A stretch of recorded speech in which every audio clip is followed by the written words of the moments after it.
Alrighty guys, in the previous video I opened up the Yolopark AMK D16 Cogged bot mode from Transformers 1, and Yolopark also sent me along Orion packs to take a look at. This one is particularly exciting, and I'm very excited to get into it and open it for the first time. Too bad I already did that and the audio didn't record, so I actually had to disassemble it and put it back in to redo the video. So, love that. Love technical errors. But yeah, we've got Orion packs in his Cogged bot mode, looking very, very nice. I love Transformers 1 so much, and I love all the products that have been coming out for the movie. I think I'm even more hyped for this movie and everything surrounding it than I was for Rise of the Beasts. But I don't know, I was very hyped for Rise of the Beasts. So on the back here, we can actually see all the different Yolopark AMK figures that they have done and will do for Transformers 1. So over here, we have our cogless bots, looking very, very cool. And then in the middle, it's kind of crazy how much bigger they get. We have the Cogged bots, and we have Orion and D16 we are taking a look at. And on this side, we have our final form of Megatron and our final form of Orion packs as Optimus Prime. Those will be AMK Pro figures. And this Orion is a very, very nice figure. I should know, I've already filmed a video on it. But I had to redo it. Just call me the Great Deceiver, because I've already opened this up and done it. But look, it's back in the box. It's back. And on my first take, I forgot to show this. It's just some nice product shots. Those are the product shots you see when you order it online. And here it is in this very nice presentation. I think this is so cool. I love this Velcro and the flap. It's just so nice, and it's a great way for people to actually see what they're getting. All right, let's go ahead and open this up. I did not bother putting the instructions and everything back in. I wasn't worried about making it that authentic. Alright, there's the tray. And one funny thing, it was so funny, my initial reaction. But Orion Packs does not have all of those little ties that D16 has on his tray. So, thanks Yolopark, appreciate it. Alrighty, so let's go ahead and build this again. So here's the torso, looking very, very nice. Let's go ahead and put the head on it. Very nice head sculpt. Looks a lot like Orion Packs from the movie. Go ahead and put the waist on there. Then the legs are pretty easy to assemble. Go ahead and just push that on. And then he has these little hip panels as well. Go ahead and get these on. I always love build experiences for Yolopark. They're just very easy. It's just you pull the part out, you put it on, it's a good time. When I disassembled it, this big ball joint, you actually push the stem into the foot, but when I took it out, the ball joint stayed in the foot, so I wasn't going to worry about that. It's fine either way. I can't stress that much. All right, and we'll go ahead and have him hopping around on one leg for a second there. And go ahead and get out these other leg components, if I can get them out. Come on, there we go. All right. But yeah, I'm very hyped for these Yolopark kits. There's a lot of good toys, a lot of good stuff coming out for Transformers 1. And the fact that Yolopark, as always, has to throw their hat in the ring is always a very exciting thing. I'd love to see, I mean, we already have seen a lot of what Yolopark has up their sleeve coming up here soon. Have you seen all the Wonderfest pictures? They're doing a lot of Bayverse stuff. They're going deeper into G1. It's so fantastic. It's so fantastic. These are the best realistic non-transforming Transformers figures, I think, that are on the market, especially for what you pay. Especially for what you pay. And there's a lot of good stuff on the market, but I appreciate that a lot of it does its own thing, you know? Keep in mind I said realistic. There's ones that are more stylized, and I love those as well. But for the realism and for the money you pay, I think Yolopark is definitely up there. All right, go ahead and get that arm on. And I love the arm design on Orion Packs. I just love the smoothness of the shoulder pads. That's a element of the design language of Transformers 1 that in general I just really enjoy. Like the smoothness of a lot of it. But it still has a decent amount of detail, you know? I feel like Transformers 1 was very heavily inspired by TF Prime.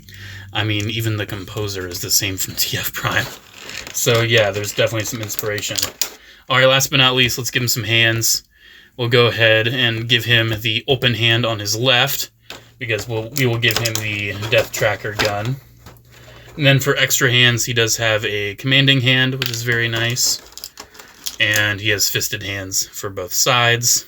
And on the other side, he has a trigger finger hand for that Death Tracker gun, then another fist, and another open hand. Speaking of that Death Tracker gun, here it is. It's a little difficult to get the hand in there, just given the design of this weapon, but it's doable. I mean, I almost have it. It's doable. You just kind of have to finesse the fingers around. It's a softer plastic, so it's going to work, and you're not going to break anything. Yeah, there we go. We got it in. Go ahead and plug that in, and I appreciate the angle that it's at. And let's go ahead and get Orion Pax a little bit more upright. So now that I've built this figure twice, I can definitely say that the build experience is very nice and fun. And it also looks incredible next to D16. These look so good together, dude. I love this. I need B and I need Elita 1 so bad. But I'm very happy to have these two to start. These are very good. Man, I think D16 is my favorite of the two, just because he's probably my favorite character in the movie. But Orion also looks very nice. So going ahead and taking a closer look at Orion, we can see that Yolopark continues to do a lot of great paint application and a lot of great sculpt work. I think that head sculpt is fantastic. That looks so much like the movie. The shoulder pads look really nice. There's a lot of part separation, a lot of color separation, like even look at that on the arm right there. The torso has a lot of nice little subtle colors. Definitely enjoy this. The legs, I love the vent work on the legs. This just looks great, dude. Even around the back, I like the black. Kind of has that spinal look that a lot of modern Transformers have. So they have some detail back there. Yeah, this is great. This looks absolutely fantastic. Even the Death Tracker gun, too. I love this design for a gun. And obviously, Elita 1, I think, was the star with this gun. But it still looks very nice with Orion.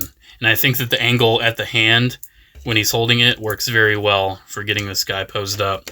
Some really good poses. Like, yeah, that looks fantastic. This just looks really good. Speaking of that articulation and posability, he's got a lot of good stuff going on. He definitely has a lot of good stuff. So his head is on a ball joint, and it moves up pretty far. I feel like there might be a hinge hidden in there, or this is just like the best ball joint of all time, because it moves up and down quite a bit. You also do have a lot of side to side, and obviously it'll rotate. The shoulders themselves are on these nice ball joints, but then those attach to a swivel and a hinge. And to really access that hinge, I suggest hinging the shoulder pad up a little bit to get that out of the way. So yeah, you've got a lot of nice shoulder articulation. As a bicep swivel, then moving the shoulder pad back down. It has a double joint at the elbow, which moves in pretty good. I don't know, I feel like it could move a little bit more, especially considering D16's moves a lot. But given the sculpt and everything, I think it still works fine. Then he has ball joints at the hands, as well as this little slider on the wrist. I don't know if that's for, getting that out of the way or what, but it works nice. His torso, his upper joint, appears to be on a ball joint. That moves around pretty good. A lot of nice side to side, forward and back. And then he also has similar articulation down by the waist. So combined, you get a lot of crunch and a lot of side to side. This armor is attached to the back, and there's actually some pretty decent stuff going on here, because we have the upper part that's on a ball joint, and the lower part that seems to be on some kind of hinge.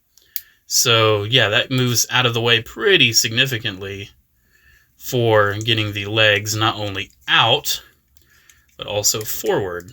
So yeah, that works really good. Thigh swivel as well. And then going around back, he actually has this really nice little kinda automorph, where when you bend the knee to pose him, that panel right there will sink in when it collides with the back of the thigh. So that works very nice. You can also see a little bit of piston action going on at the knee right there too. And then when you straighten it, that will just come right back out, looking very nice. And then last but not least, you saw the feet are on those very nice big ball joints. They move around quite a bit. And you do also have a little bit of toe articulation too. So overall, it's a Yolopark AMK figure. Surprise, surprise, it poses like a dream. Alrighty, and a bit of a size comparison for those that are unfamiliar or uninitiated with Yolopark AMK. Here it is next to the Rise of the Beast Voyager class Studio Series Optimus Prime. So you can see Yolopark AMK is a very nice size. These are larger than modern Voyagers, and I would say similar to a modern Leader when it comes to their size. Maybe a little bit smaller depending on the Leader class. But overall, these are very nicely scaled. The cogless ones are going to be smaller, obviously, because they were a lot smaller. I would love to get my hands on those here soon, and hopefully I do. But for now, this is what the Cogged bots look like next to a standard Hasbro. Alrighty guys, there's my look at the Yolopark AMK series Orion Packs Cogged bot mode. This is a super awesome figure, and I highly recommend it. As always, Yolopark, they do great stuff. You know, you get it, you know what to expect, and you are not disappointed. I love Yolopark. They have not had a single miss yet, in my opinion. They have not had a single miss yet. Everything is pretty great. If you are interested in either of these figures or any of the other ones that I have yet to show on my channel, link is down below. Check it out. These are super awesome. I highly recommend them. And using that link may or may not help me out. Just saying. Special thanks once again to Yolopark for sending these out for review, but also special thanks to channel members, as always. Thank you all so much for the continued support. Alrighty guys, have a great one. I'll see you in the next video. Bye.